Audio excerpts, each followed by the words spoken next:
Jangan lupa subscribe YouTube channel Metro TV News dan jangan lupa nyalakan notifikasinya. Sejauh mana proses sertifikasi halal vaksinasi yang sedang dibahas oleh Majelis Ulama Indonesia mengingat proses vaksinasi yang akan dilakukan pada pekan kedua bulan Januari?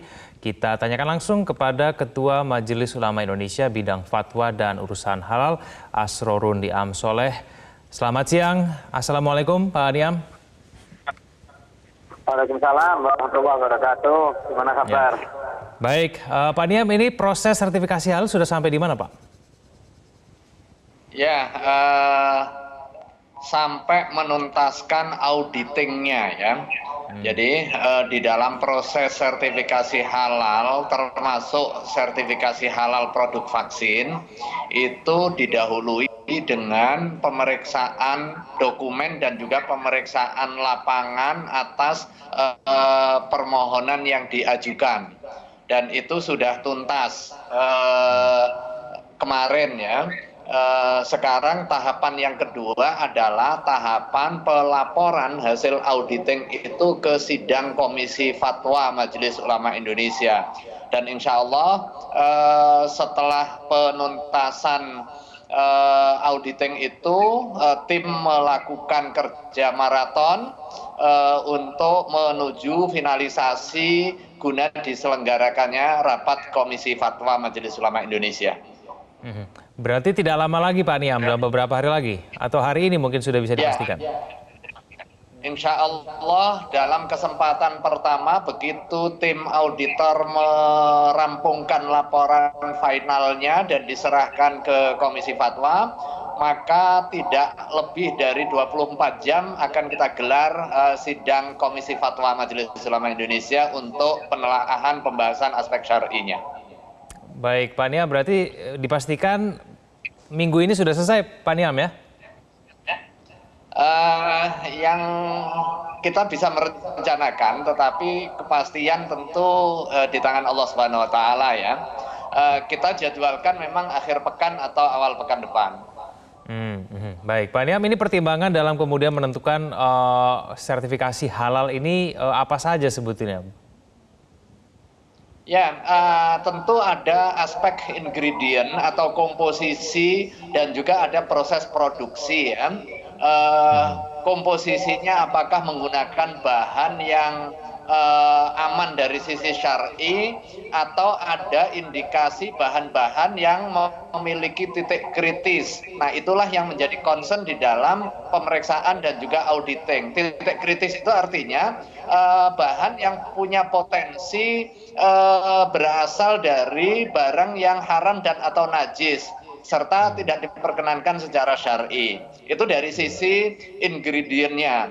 Kemudian dari sisi proses produksinya, apakah memenuhi kaidah proses pensuciannya, kemudian apakah terkontaminasi atau tidak dengan barang najis dan atau haram, mulai dari saat di warehouse sampai kemudian di proses pengepakan, filling, hingga distribusi ke end user-nya.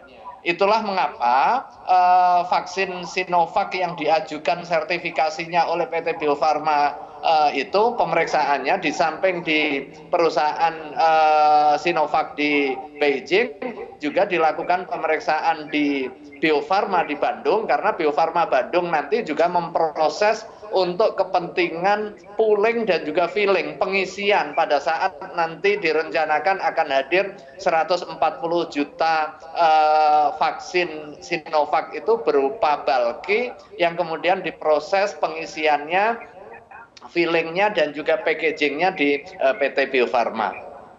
Oke, baik. Pak Niam, kita akan lanjutkan dialog kita di segmen selanjutnya. Pemirsa jangan kemana-mana, Metro Siang akan segera kembali.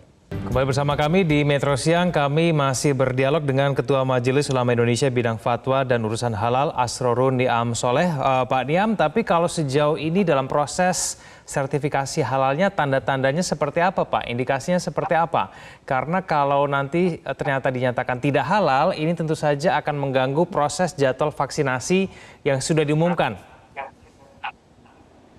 Ya, namanya proses sertifikasi halal pasti pada saat akhirnya nanti ada dua kemungkinan kan, kemungkinan halal, kemungkinan tidak. Tetapi bukan berarti kemudian nanti mengganggu proses vaksinasi, itu tidak sama sekali ya.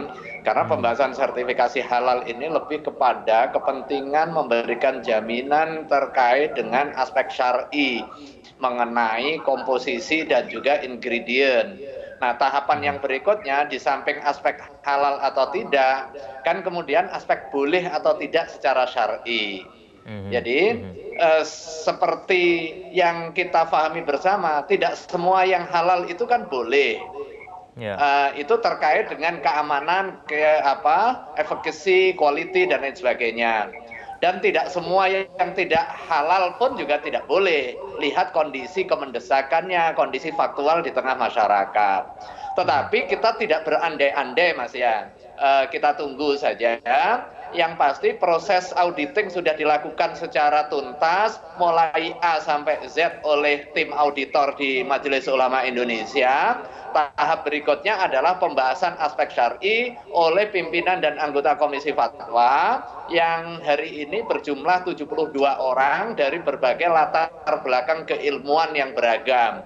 Nah, itulah nanti ada proses diskusi, ada proses konfirmasi, ada proses uji aspek argumentasi fiqhiyah yang akan menentukan keputusan akhirnya di dalam sidang fatwa.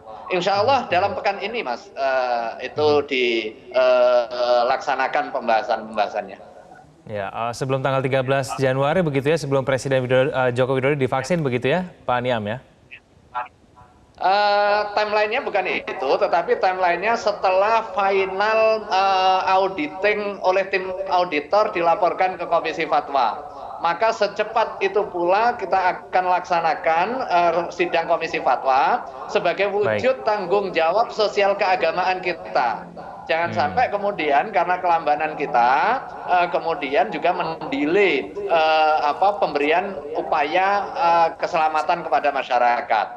Insya Allah dalam waktu dekat lah, Mas, yang penting juga perlu kita sampaikan kepada publik agar publik juga memahami bahwa vaksinasi ini menjadi concern kita bersama. Dalam perspektif keagamaan, vaksinasi itu bagian dari ikhtiar untuk memastikan kondisi kesehatan publik kita. Cuma vaksin apa yang digunakan, disitulah saya kira penting juga untuk menjadi kesadaran kita bersama. Aman dan halal. Baik, Pak Asrorun Niam Soleh, terima kasih telah bergabung bersama kami di Metro Siang. Selamat siang, Pak Niam.